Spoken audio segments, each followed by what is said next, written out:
आज 19/7/1971 के बाबा के अव्यक्त महावाक्य हैं। आज की मुरली का टाइटल है सिंपल बनो सैंपल बनो। जो सिंपल होगा वही सैंपल बनेगा। बाबा को अपने वही बच्चे बहुत अच्छे लगते हैं जो सिंपल रहते हैं। तो सिंपलिसिटी जो होती है वो सबको प्रभावित करती है अपनी ओर, और वही सबके लिए एक सैंपल बन जाते हैं। तो बाबा ने क्लियर किया आगे इस मुरली को लेते हुए, आज ये जो संगठन हुआ है इसको कौन सा संगठन कहेंगे? इस संगठन का नामकरण के प्रमाण कौन सा कहेंगे? कर्तव्य के आधार पर नाम बताओ। तो हरेक ने नाम बताए। जो सभी नाम बोले वह प्रैक्टिकल में अपना कर्तव्य समझकर बोला। प्रैक्टिकल में चल रहे हो तो फिर क्या हो गए हो? सपूत और सबूत मूरत। एक तरफ हमें सपूत बच्चा बनना है और दूसरा बाबा ने कहा कि सबूत मूरत बनना है। सपूत और सबूत मूरत। अगर प्रैक्टिस में है तो वो सबूत मूरत नहीं कहेंगे, प्रैक्टिकल में है तो सपूत भी है और सबूत मूरत दोनों हो जाते हो। ये ग्रुप सिंपल भी है और सैंपल भी बन गया है। बाबा का कहना है ये ग्रुप सिंपल भी है और सैंपल भी बन गया। सिंपल बनकर सैंपल दिखाने वाले हो तो सिंपल कोई ड्रेस आदि में नहीं, लेकिन सभी बातों में सिंपल बन सैंपल बनने वाले बच्चे हो। सिंपल भी बनना है और सैंपल भी बनना है। तो बाबा ने कहा वही बच्चे सिंपल और सैंपल बन सकते हैं जो सभी के दिल पर चढ़ते हैं, अर्थात जिनका पुरुषार्थ जो है वो तीव्र गति का होता है। तो बाबा ने कहा ये ग्रुप सिंपल भी है और सैंपल भी है। तो सभी बातों में सिंपल बन सैंपल बनने वाली हो। जैसे कोई भी सिंपल चीज़ अगर स्वच्छ होती है तो अपने तरफ आकर्षित जरूर करती है। ये फैक्ट है। जितनी सिंपल होगी उतना वो अपनी ओर हमें आकर्षित जरूर करती है। इस रीति से मनसा में भी जो संकल्प है संबंध में, व्यवहार में और रहन सहन में सभी में सिंपल बनना है। तो बाबा कहते हैं सभी बातों में सिंपल बनो तो सिंपल ही सैंपल होगा। बाबा का कहना है कि जैसे आप बच्चे ड्रेस पहनते हो सभी बातों में सिंपल बनते हो, जैसे कोई भी सिंपल चीज़ अगर स्वच्छ होती है तो अपने तरफ वह आकर्षित करती है। इस रीति से मनसा में भी जो संकल्प है संबंध में, व्यवहार में और रहन सहन में सभी बातों में बच्चों को सिंपल और स्वच्छ रहने वाले सैंपल बन अपनी तरफ आकर्षित करते हैं। अगर बाबा ने कहा संकल्प में व संबंध में सिंपल नहीं होंगे तो बाबा कहते हैं अगर सिंपल नहीं होंगे तो अल्टरनेट क्या होगा? सिंपल और अर्थात साधारणता होगी। तो साधारणता में महानता दिखाई देनी चाहिए। बाबा का कहना है जो साधारण बच्चे हैं लेकिन साधारण होते भी वो एक सैंपल बन के दिखाए, और सैंपल अर्थात वो महानता उनके जीवन से दिखाई देनी चाहिए, उनके हर कर्म से एक महानता दिखाई दे। जैसे आप सबको मालूम हो कि हमारे ब्रह्मा बाबा थे। ब्रह्मा बाबा के हर कर्म में सिंपल भी थे और सैंपल भी थे। बाबा का हर काम इतना रॉयल्टी से होता था, इतना सिंपलिसिटी से होता था, पर बाबा को देखकर हर एक बोलता था कि राजा तो बाबा को होना चाहिए था।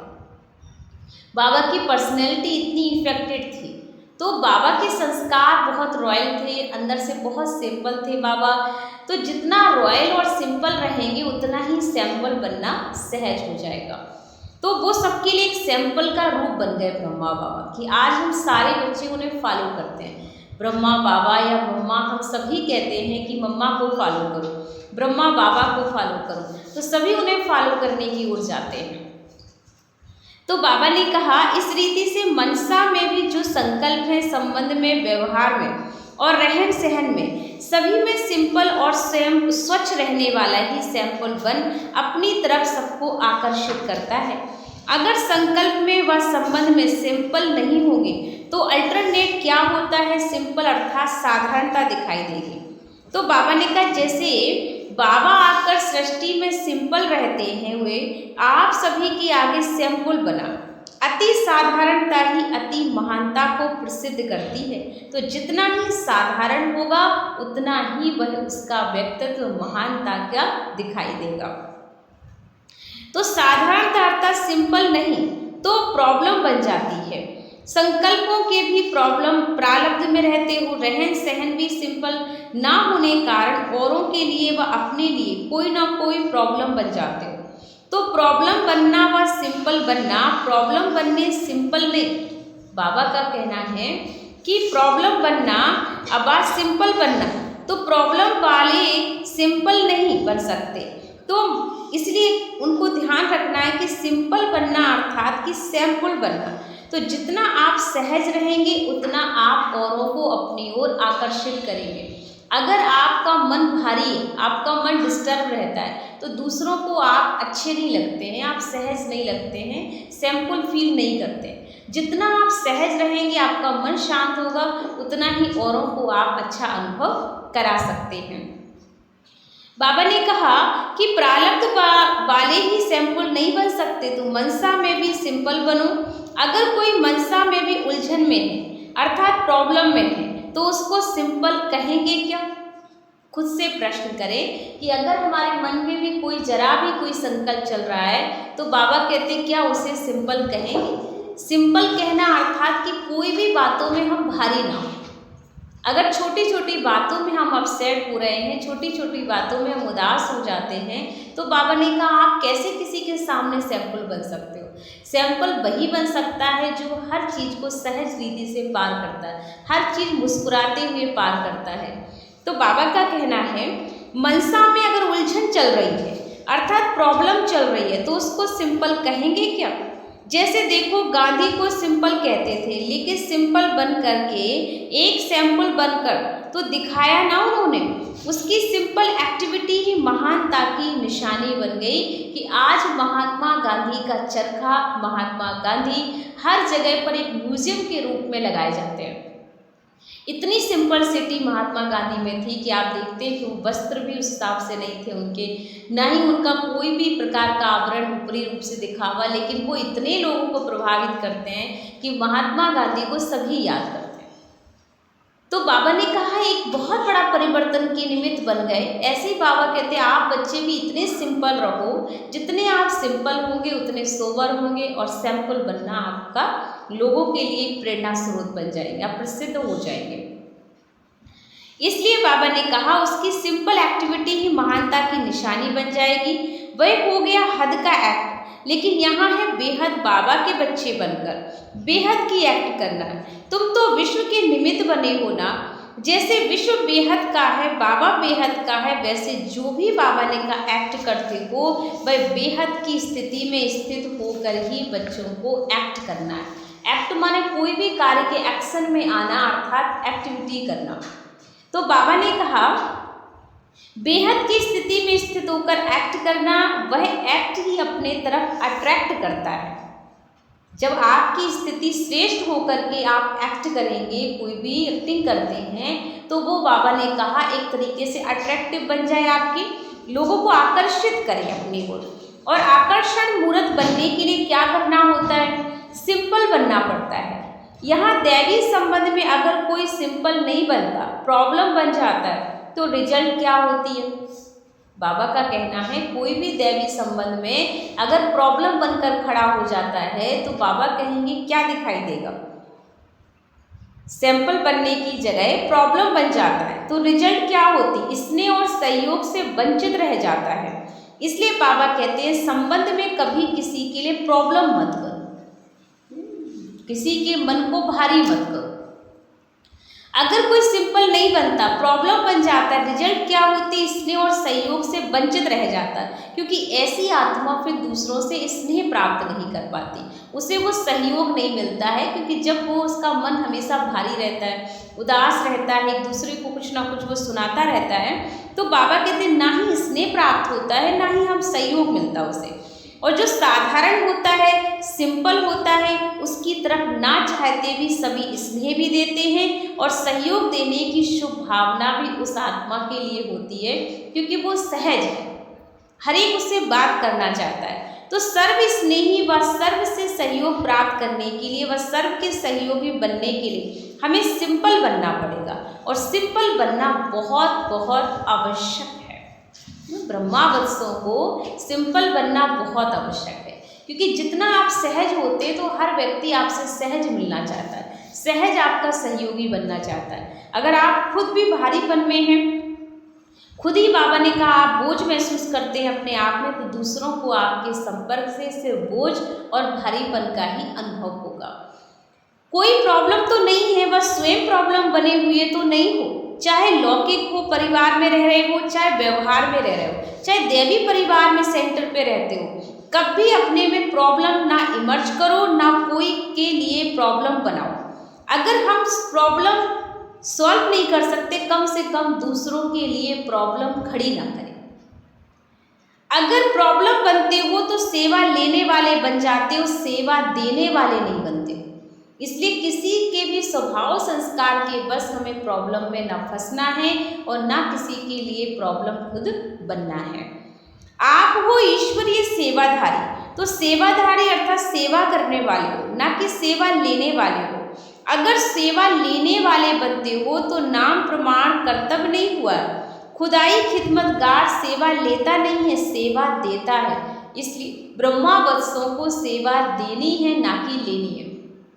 अगर हम किसी से अपने स्वभाव के बस बार बार किसी के पीछे घूमते रहते हैं, अपनी स्वभाव संस्कार के कारण हम किसी से भी अपने मन को भारी करते हैं, तो बाबा ने कहा फिर दूसरा हमें मनाने आएगा, दूसरा हमें समझाने आए, तो ये भी एक सेवा लेना ही हुआ। तो हमें ऐसी किसी प्रकार की कोई सेवा नहीं लेनी है कि हमें कोई दूसरा हेल्प करे। मान लो हम बीमार पड़ गए, किसी भी कारण से हम दुखी हैं, परेशान हैं और हम बीमार पड़ जाते, दूसरा आकर के हमारी सेवा करता है, तो वो भी तो एक बोझ है। तो बाबा कहता है कि आप किसी की प्रॉब्लम सॉल्व नहीं कर सकते, कम से कम प्रॉब्लम तो मत बनो, क्योंकि भगवान के घर में हम बोझ हल्का करने आए हैं, बोझ बढ़ाने नहीं आए हुए हैं। तो बाबा ने कहा देखो, खुदाई खिदमतगार हो ना तो सेवा देना है, ना कि सेवा हमें लेना है। क्योंकि दाता के बच्चे हो, जैसे बाबा कुछ लेता है क्या, वह सिर्फ दाता है, बच्चों को सिर्फ देता है, बच्चों से सेवा की इच्छा नहीं रखता। अगर प्रॉब्लम बनने के कारण सेवा लेते हो तो दाता के बच्चे ठहरे। कोई भी प्रकार की अगर एक्स्ट्रा सेवा लेते हो तो ये कभी भी ऐसा नहीं रहेगा कि हम दाता व बड़दाता के बच्चे हैं। और जो दाता बड़दाता के बच्चे होते हैं उनका स्वभाव ही होता है सबको देना है, देना है, देना है। तो ये प्रवृत्ति वाला ग्रुप है कि निर्वृत्ति वाले हो। लौकिक प्रवृत्ति तो समाप्त हुई ना, तो लौकिक प्रवृत्ति को भी ईश्वरीय प्रवृत्ति में परिवर्तन किया है। बाबा का कहना है लौकिक को अलौकिक में परिवर्तन किया है। जब तक परिवर्तन नहीं किया तब तक अलौकिक स्थिति में एक रस नहीं रह सकते हो। इसलिए कहा था कि अपना नाम रूप गुण कर्तव्य सदैव याद कर फिर प्रवृत्ति में रहो, जिससे लौकिक प्रवृत्ति परिवर्तन हो जाए। सदैव अपने को सेवाधारी समझने से रौब नहीं रहेगा, लेकिन सेवाधारी सदैव नम्रचित होता है, निर्माण रहता है और अपने घर को भी घर नहीं लेकिन सेवा स्थान समझता है। तो आप बच्चे क्या हो, सेवाधारी हो। तो इसलिए बाबा कहते हैं हर जगह आप जहाँ पर भी कार्य कर रहे हो तो रौब दिखाना, अपना वर्चस्व दिखाना, अपने आप को महान दिखाना, किसी के आगे ना झुकना, तो बाबा कहते हैं ये सेवाधारी की विशेषता नहीं है। सेवाधारी निर्माण रहता है, अपने घर को घर नहीं लेकिन सेवा स्थान समझता है। और सेवाधारी का मुख्य गुण होता है त्याग, और त्याग ही ब्राह्मण जीवन का भाग है। बिना त्याग के ब्रह्मावत्सों का भाग श्रेष्ठ नहीं बन सकता। अगर त्याग नहीं तो सेवा भी नहीं हो सकती। तो त्याग से बाबा ने कहा त्याग से तपस्वी मूर्त बनते हो। और सेवाधारी का कर्तव्य सदैव सेवा में रहना, चाहे मनसा सेवा में रहो, चाहे वाचा सेवा में रहो, चाहे कर्मणा सेवा में रहो, लेकिन सेवाधारी अर्थात निरंतर सेवा में तत्पर आत्मा होती है, कभी भी सेवा से पीछे कदम नहीं हटाती। उसका कर्तव्य ही होता है निरंतर औरों की सेवा करना, और सेवा ही हमारी मेवा बन जाती है। तो बाबा का बार बार अटेंशन है कि सेवा सेवा सेवा, पर सेवा भी कौन सी करनी है, तपस्वी मूर्धा, त्याग का भाव हो। जिस सेवा में त्याग नहीं है, सिर्फ लेना है, तो बाबा कहते हैं वो सेवा में हम भाग बनाने आए, ना कि भाग अपना खराब करने आए। वह कभी भी सेवा को अपने से दूर नहीं कर सकता, एक पल भी सेवा के बिना रह नहीं सकता। तो हमें ऐसा सेवाधारी बनना है कि हमें औरों की मदद करनी है, सेवा का सहयोग अनेक आत्माओं को देना है। तो सेवा देना अर्थात सेवा लेना हो जाता है। तो बाबा ने तपस्वी मूर्त आत्माओं को एग्जाम्पल के रूप में कहा कि आप बच्चे कौन से बच्चे हो, निरंतर सेवा का ध्यान रहता है बच्चों को, इसलिए कहते हैं हम सब बच्चे बाबा के सेवाधारी बच्चे। कौन से बच्चे हैं? सभी सेवाधारी। और वो भी कौन? जी बोलिए।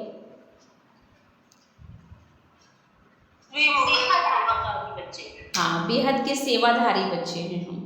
तो अपने को सेवाधारी समझो और सेवा स्थान समझ कर रहो, त्याग वृत्ति वाले, तपस्वी मूर्त वाले, निरंतर सेवा की बुद्धि में लगन रहे, क्योंकि सेवाधारी अर्थात कि जिसकी एक पल एक श्वास भी सेवा के बिना व्यतीत ना हो, हर घड़ी सिर्फ सेवा सेवा सेवा।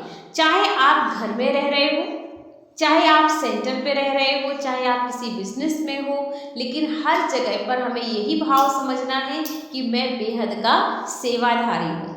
और सेवाधारी अर्थात निरंतर सेवा की बुद्धि में लगन होनी चाहिए। फिर लौकिक प्रवृत्ति बदलकर हमारी ईश्वरीय प्रवृत्ति नहीं हो सकेगी। तो ये ग्रुप नवीनता क्या दिखाएगा जो कोई ग्रुप ने ना दिखाया हो? कोई ना कोई नवीनता जरूर इस ग्रुप को लानी है।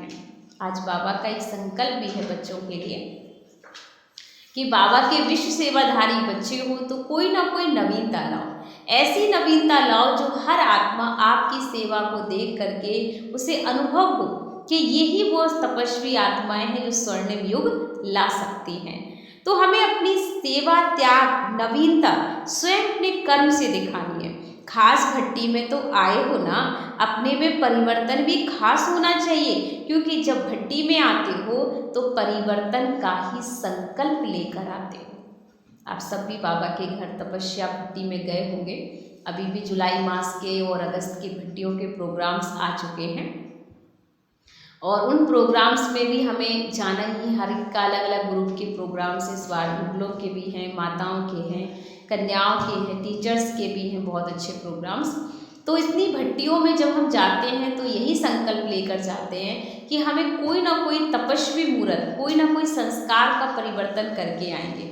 बाबा के घर जाएंगे, हम अपने को तपा कर आएंगे, अपने अंदर कोई त्याग का भाव लेकर आएंगे। तो जब हम इस भाव के साथ बाबा के घर जाते हैं तो उससे बहुत बड़ा परिवर्तन होता है। बाबा ने कहा वैसे तो चलते फिरते ही हो, लेकिन अब खास विशेषता क्या लाएंगे? विशेष आत्माओं में जमा करा के जाना। बाप दादा के पास कितनी प्रकार की लिस्ट है मालूम है?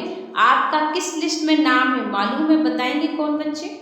बाबा ने कहा आपको बाबा ने कौन सी लिस्ट में रखा हुआ है, तो अपना नाम जानते हो? तो बाबा ने कहा विशेष आत्माओं में, बाबा आत्माओं में कर सको, इसका क्या प्रयत्न करोगे? तो विशेष आत्माएं तब बन सकते हो जब कोई विशेष कर्तव्य करोगे व विशेषता दिखाओगे। तो विशेष आत्मा बनकर ही जाना है। मर्जीवा बने हो व बनने के लिए आए हो, मर्जीवा बनकर ही ब्रह्मा कुमार बने हैं व अभी बनेंगे। जब मरकर जन्म बाबा ने का ले लिया है तो ब्रह्मा कुमार कहलाएंगे ना सारे। तो इसलिए जीवन आपका मरजीवा बन चुका, अर्थात जीते जी हम बच्चे मर चुके हैं अपने स्वभाव, अपने संस्कार से। मरकर नया जन्म लेना इसको मरजीवा कहते हैं। नहीं तो जन्म लेने से पहले ब्रह्मा कुमार कैसे बन गए? बच्चे तो हो ना सब बाबा के। कौन से बच्चे हो? बाबा दो बातें हमेशा कहता है ना, कौन से बच्चे हो? सपूत बच्चे हो या कपूत बच्चे हो? सपूत बच्चे हैं दीदी। सपूत बच्चे हैं ना। हाँ, सपूत बच्चे हैं बाबा के सभी। तो सपूत बच्चे हो ना। सपूत बच्चा क्या होता है? बाकी ब्रह्मा कुमार तो बन ही गए ना, मरजीवा तो बन ही गए ना। मरजीवा बने हुए हो स्मृति में रहने से फिर ये शरीर भी आपका नहीं रहा। ये शरीर बाबा ने आपको ईश्वरीय सर्विस के लिए दिया। तो बाप आप तो मर चुके हो ना बाप के ऊपर, लेकिन ये पुराना शरीर सिर्फ ईश्वरीय सर्विस के लिए मिला हुआ है। ऐसा समझकर सर्विस करनी है कि ये शरीर सिर्फ हमें भगवान की सेवा में लगाना। अब इस तन पर हमारा कोई अधिकार नहीं है। क्योंकि जिस दिन से बाबा के बने हमने पहले ही संकल्प किया हम मर जीवा अर्थात ये जीवन से मर चुके, पुराने जीवन से हटकर एक नया जीवन प्राप्त किया है हमने। ऐसा समझने से चलने से शरीर को अमानत समझेंगे और अमानत में कभी खयानत नहीं डाली जाती है। जब दे दिया है तो उसको हम अपने तरह से प्रयोग नहीं कर सकते हैं। जैसे कोई की अमानत होती है तो अमानत में अपनापन नहीं होता है, ममता भी नहीं होती है, तो ये शरीर भी एक अमानत समझो तो फिर देह की ममता भी खत्म हो जाएगी। मैं ट्रस्टी हूँ, अमानत समझने से ममता कम होती है ना। इस रीति ये शरीर में सिर्फ ईश्वरीय सर्विस के लिए अमानत के रूप में मिला है। जिसकी अमानत है ना उनकी स्मृति अमानत को देख कर आती है ना, अमानत रखी हुई चीज को देख देने वाले की याद आ ही जाती है। तो आज से हम क्या समझेंगे सब कि ये शरीर बाबा की दी हुई अमानत है और हम उनके कार्य में बाबा का दिया हुआ सब अमानत है। बाबा का दिया सब अमानत है। रूहानी बाबा की याद रहनी चाहिए। अमानत समझने से रूहानियत रहेगी और रूहानियत से सदा बुद्धि में राहत मिलेगी। अमानत समझने से बाबा ने कहा क्या रहेगी, रूहानियत रहेगी, और जिसके अंदर रूहानियत होगी उसको राहत मिलेगी। क्योंकि आत्मा इस समय बहुत दर्द में है ना, तो बाबा ने कहा उसको थकावट नहीं होगी, राहत मिल जाएगी।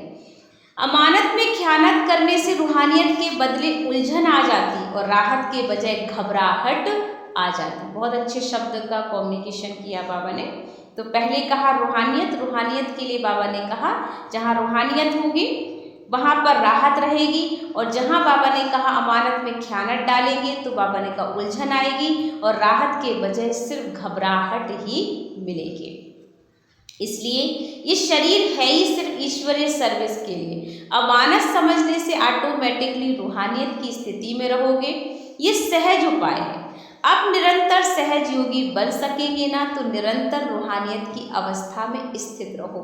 ये नवीनता बच्चों को दिखानी होगी। अब आप लोगों को देख कर ना सभी अनुभव करें। यह तो सैंपल बन करके आए हैं ना, औरों को भी याद की यात्रा सहज सिखाने वाले हैं। सैंपल बनकर जाना है। यह ग्रुप सैंपल बनकर जाएगा। सिंपल रहेगा तो बाबा ने कहा ये ग्रुप सैंपल बन जाएगा। जो त्याग तपस्वी मूर्त होंगे तो वो बच्चे बाबा के सैंपल बच्चे बन जाते हैं। अगर एक एक स्थान पर एक सैंपल हो जाएगा तो सिंपल बात हो जाएगी। अपना नाम क्या याद रखेंगे, सेवाधारी।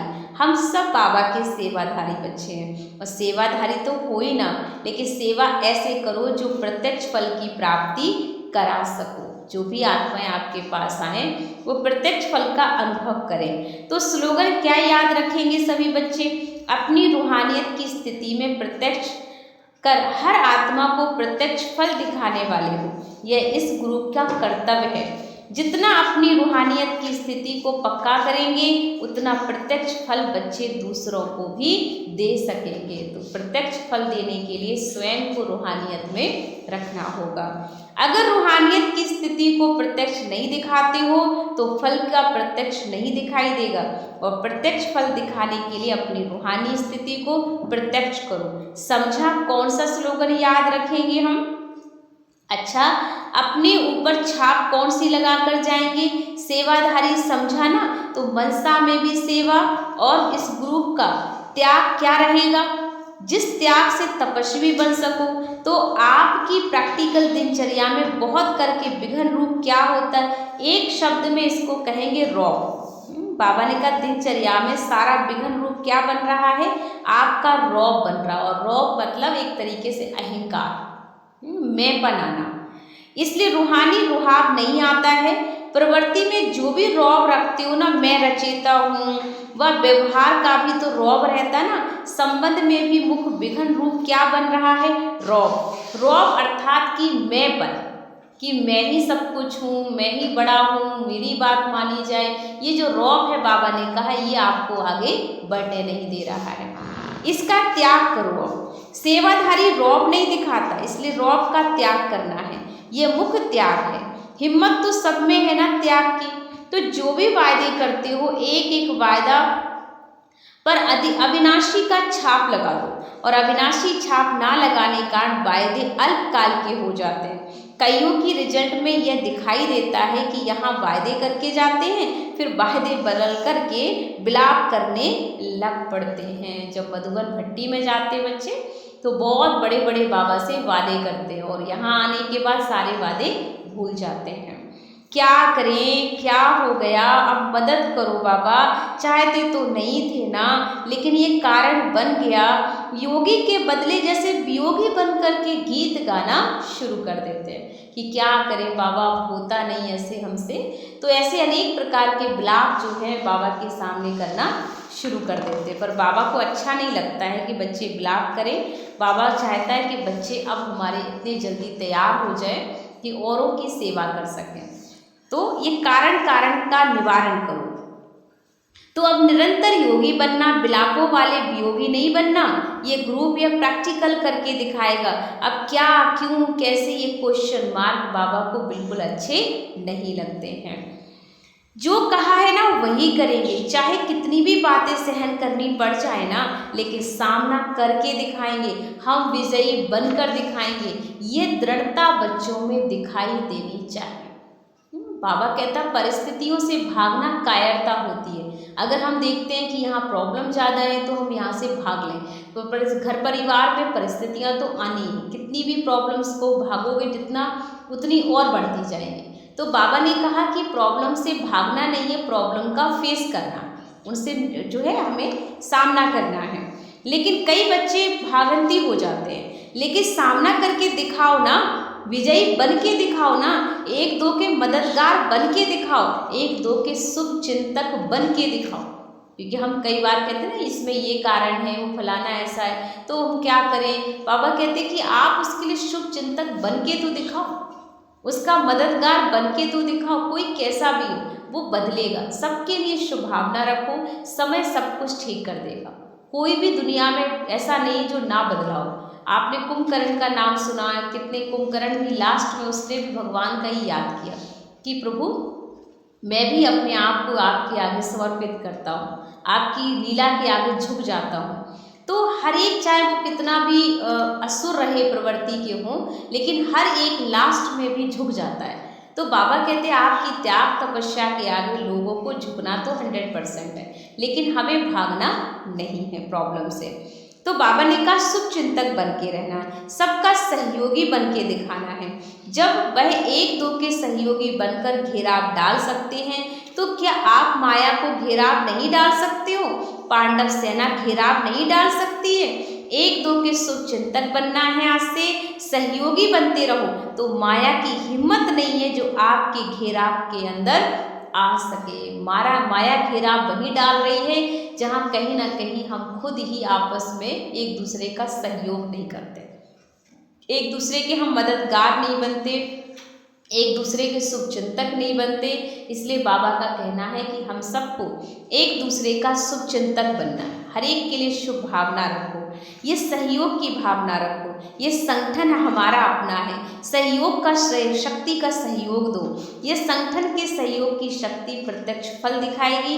इसलिए आज बाबा ने बार बार हम सबको यही अटेंशन दिलाया है सारांश में कि सदैव अपने को सेवाधारी समझना फर्स्ट, और सेवाधारी समझने से रौब नहीं रहेगा, क्योंकि रौब तब दिखाते हो जब आप समझते हो कि मैं ही सब कुछ हूँ। जब हम समझते हैं कि हम तो सिर्फ एक सेवक हैं, यहाँ ट्रस्टी हैं, तो आप किसी पर रौब नहीं दिखाएंगे। सेवाधारी सदैव नम्रचित होता है, निर्माण रहता है और अपने घर को भी घर नहीं समझता, लेकिन सेवा स्थान समझता है। और सेवाधारी का मुख्य गुण होता है त्याग, और अगर त्याग नहीं है तो आपकी सेवा कुछ भी नहीं है। बाबा ने कहा अगर इस ब्राह्मण जीवन में त्याग नहीं है तो कोई सेवा ही नहीं है, और त्याग से तपस्वी मूर्त बनते हैं। सेवाधारी का कर्तव्य होता है सदैव सेवा में रहना है, मेरी हर श्वास सिर्फ सेवा सेवा सेवा में गुजरनी चाहिए। मनसा में भी सेवा हो, चाहे वाचा में सेवा में रहो, चाहे कर्मणा सेवा में रहो, लेकिन सेवाधारी अर्थात निरंतर सेवा में तत्पर रहने वाला, एक सेकंड भी सेवा के बिना रह नहीं सकता।